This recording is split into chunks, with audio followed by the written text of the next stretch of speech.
Perhaps you could tell me the difference between covering this pontificate as to others. How has Pope Francis kept you on your toes?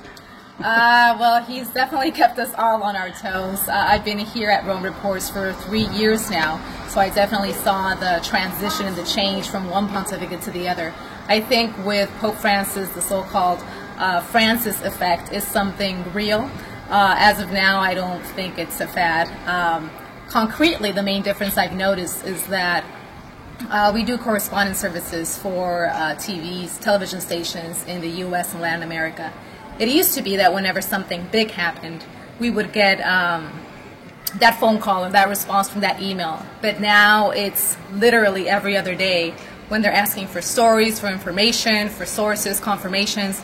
So whatever used to be every now and then with a major trip now has turned into almost a daily thing. So definitely a very definitive change there.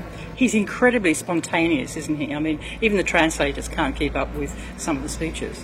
Yeah, and that's another thing. We, as correspondents, we get the papal speeches or the Angelus address and so forth. So it used to be that would be kind of the framework, and you could read it and you kind of knew what was going to go on and you were all set. But now with Pope Francis, you really have to just listen to every single word, because sometimes he just goes completely off the script and just ad-libs.